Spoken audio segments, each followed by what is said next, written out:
Tape www.suividecolosénégal.com. À École au Sénégal, c'est facile, tu n'as qu'à te connecter. Tape École au Sénégal, les leçons sont beaucoup. Voilà, bonjour chers élèves. Je vous présente, c'est M. Guissé. Donc en collaboration avec École au Sénégal, nous allons essayer de dérouler ensemble des séances. Aujourd'hui, celle que nous allons voir aujourd'hui porte sur le texte suivi de questions. Comme vous le savez, le TSQ fait partie des épreuves que vous allez voir dans vos évaluations, que ce soit dans les compositions, dans les essais au CM2 et au CFE et à l'entrée en 6e. Donc c'est pourquoi il est important de se préparer en conséquence. C'est une épreuve qui vaut 40 points, donc c'est beaucoup de points. Chaque matière, chaque discipline donc, qui compose la langue et communication est notée sur 10 points. Donc on va essayer de travailler d'abord la compréhension qui est notée sur 2 points. Donc la compréhension, comme le nom l'indique, ça vient de quoi? Du verbe comprendre. Donc il faut comprendre le texte devant vous. Donc en compréhension, on pose des questions pour tester votre compréhension, pour tester votre lecture. Donc on va voir si réellement vous avez lu et si vous avez compris ce que vous avez lu. Très bien. Maintenant, on va lire silencieusement le texte. On va contrôler la lecture silencieuse et ensuite on va essayer de répondre aux questions posées. On y va.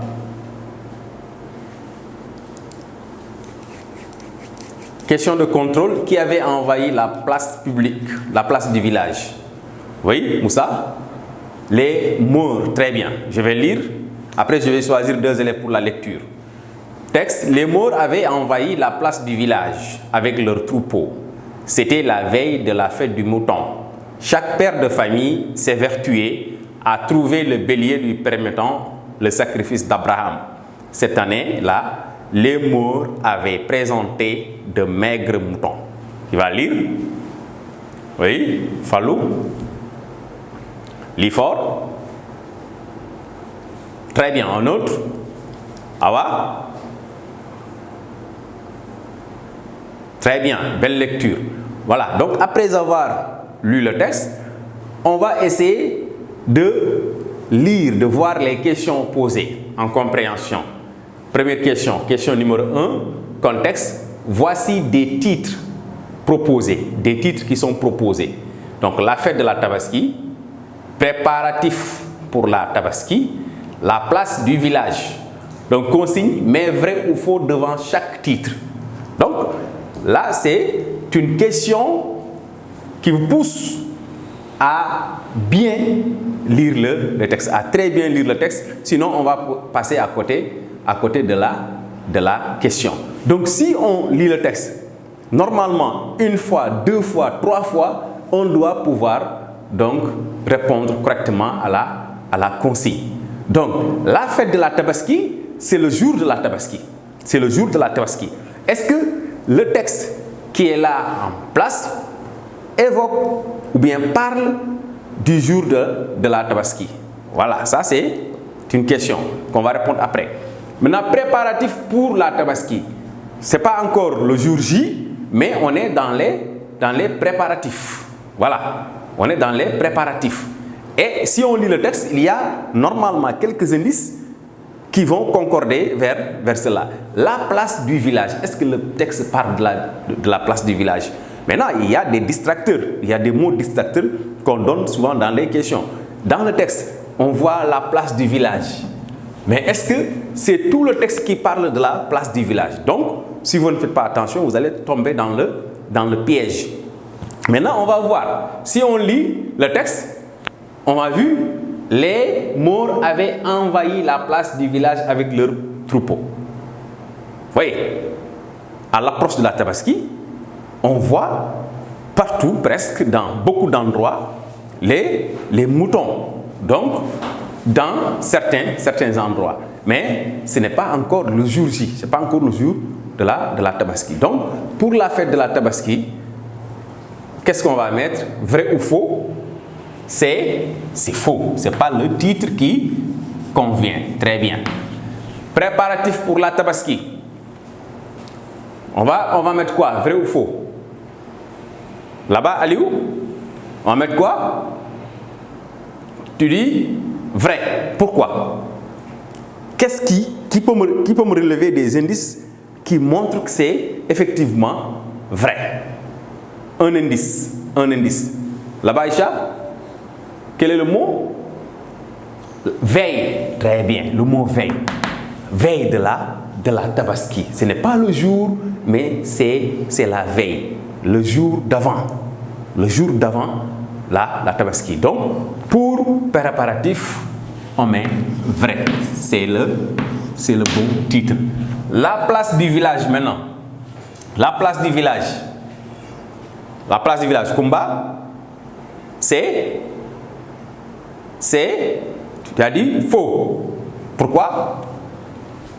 Pourquoi c'est faux? Comme je l'ai dit, c'est un distracteur.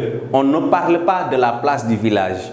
On ne décrit pas ici la place du village. On ne raconte pas ce qui se passe dans la place. Mais on raconte ce qui se passe donc sur la place du village, l'arrivée des Maures qui viennent pour vendre leurs moutons. Donc, ce n'est pas la place du village qu'on parle, mais de l'arrivée des moutons. Donc, on met faux. Très bien. Vous voyez, pour cette question, il fallait faire très attention pour ne pas perdre des points. Très bien. Maintenant, question numéro 2. On dit, réponds à la question en mettant une croix devant le petit carré. Voilà. Réponds à la question en mettant une croix devant le petit carré. On a combien de petits carrés ici? Abdou? 3. Très bien. Donc, dans chaque carré, il y a quoi? Il y a quoi? Oui, Jean? Il y a un type de texte. Là, on a descriptif, narratif et injonctif. Très bien. Là, la question, c'est pour nous montrer de quel type de texte s'agit-il. Il s'agit de quel type de texte? Voilà, de quel type de texte. Et il s'agit ici de quel type de texte? Nafi? Il s'agit d'un texte narratif. Très bien. Pourquoi il s'agit d'un texte narratif? Pourquoi? Le texte narratif, c'est quel type de texte?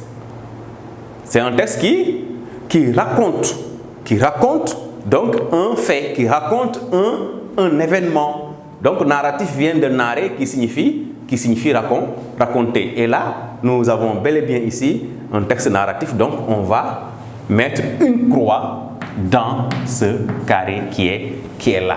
Voilà, chers élèves, pour ce qui est la compréhension, on avait ces 2 questions qui sont posées et qui vaut chaque question donc vaut 5 points, donc ça fait 10 points. Si vous avez bien répondu à ces questions-là, vous avez empoché vos 10 points. Pour aujourd'hui, c'était cela l'objet de notre leçon, c'était de vous préparer au cas où vous avez un test Q, comment vous devez vous comporter dans la partie compréhension qui nécessite véritablement donc une lecture approfondie pour pouvoir répondre aux questions posées. Je vous remercie pour aujourd'hui.